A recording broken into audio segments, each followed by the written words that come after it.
Hey guys, welcome to the Trash Picture Show. Finally, 10 days earlier than I anticipated, I got the Fugitive Predator from the new Predator movie, and it's pretty awesome. I'm let down by a couple of things, particularly because of the price point, but it's still a pretty cool figure, and I will go over it in more detail. First off, the packaging. It comes in the collector's edition box, very nice kind of window display with the kind of door with the Velcro strap to close. Usual collector's kind of edition box. The art style and presentation on the box, I think they could have done better. It's cool, but it just doesn't really capture the imagination. I think if they put maybe the poster of the upgrade holding the severed head of the Predator on this, it might have been cooler. Then again, it might have been a spoiler. But again, nice design, nice image. I really like and appreciate the image of the Fugitive Predator there. But just it could have been a bit more exciting. I think the box is serviceable, but I would have liked something a bit more kind of eye-catching. So moving on to the main point, the figure. Here we have the Fugitive Predator, and his detail is amazing, especially on the helmet. I didn't initially like the helmet. I thought it looked like a motorcycle helmet, but it's sleek. And as kind of characters and people who've worked on the film said, the Predators haven't been just like standing still in society. They've been upgrading and changing their kind of equipment, and they are going to have a different type of helmet, a different type of armor. And the detail on this is fantastic. The gold going through it, and even on the plasma caster. Hopefully it'll focus in there. It's just really nice. The plasma caster itself is fairly good to stand. It does get a bit loose, but bar that, it's not too bad. As you see, it just dropped back there, but it's not the worst. You can pivot it as well. I'm terrified of pivoting it because it does have a very small kind of hinge, so I don't want to break that. The wrist blades are another thing. You've put them on individually, and they're actually fairly sharp, so if you get this figure, just be careful putting them on, because you don't want to cut your fingers doing it. But yeah, they have to go into little kind of notch holes there, and you gotta squeeze them in. They're a bit of a job to squeeze in.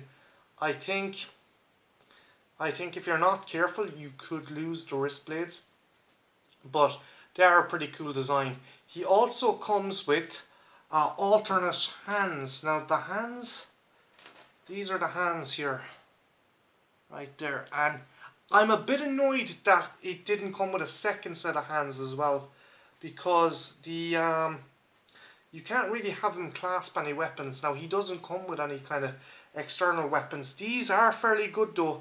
If you have like a spare, kind of throwing disc or shurikens, you can use these hands to hold them. So say like that, if you wanted to have him holding a shuriken, you could, or the throwing disc, you could have him doing that. Or if you wanted to have him like holding the shuriken, you could have him holding it like that.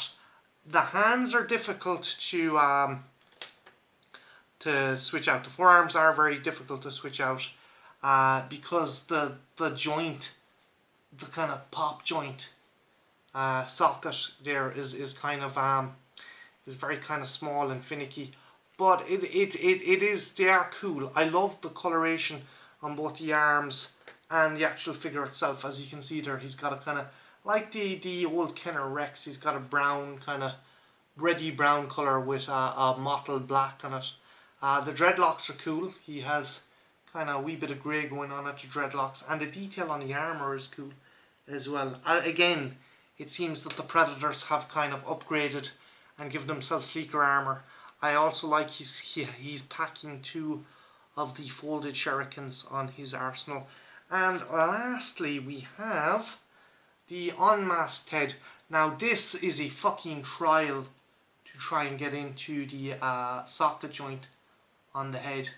Hopefully it'll focus in there. I try and hold it still. If it does, yeah, I don't know if it'll focus, but It's a really nice head. The detail is cool. I'll just try and hold it closer so you can see the detail a bit more. Hopefully it'll focus. I don't think it will, but yeah, there's a real nice coloration on the skull and the eyes.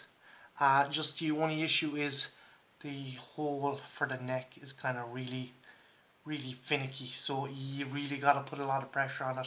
But bar that, it's a cool design, and I like the maw and everything. So how does he scale up to other NECA figures?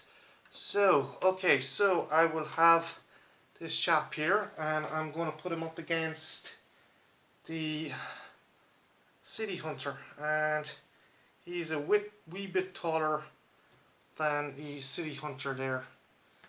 So I'm going to try and show you. He's a wee bit taller than the City Hunter. He's way taller than the NECA Corporal Hicks. And I'm going to see him scale up against my Nintendo Alien 3 figure. Full height. Although I said the Nintendo figure would be, yeah, a nice bit bigger. So he's a nice size figure. I just think for the price point that he cost, I would have appreciated maybe another extra set of forearms that could clasp weapons and some extra weapons, even if he had been given 2 or 3 of these shurikens or a kind of spinal column or something, just that he could use. I noticed in the movie as well he uses a scalpel to kill one of the doctors and guard at the Stargazer base. If he'd been given maybe some kind of melee weapon as well, would have been cool. But he is a cool figure. It is really nicely detailed. I just think for the price point, what you pay, you should get a bit more. But again, if you are a collector, then this guy is a must-have. I've also noticed a bunch of Twitter friends of mine who have him. They're calling him Ollie. Can someone in the comments below just tell me why or how has he gained the nickname Ollie? So yeah, that's my review of the Fugitive Predator from the new movie. What did you think? Do you think he is worth the money? Would you have liked to see a couple more accessories with him? And if so, what would you have liked to see with him? So my name's Martin. This has been the Trash Picture Show. Like, subscribe, and leave a comment below. Take care. Bye now.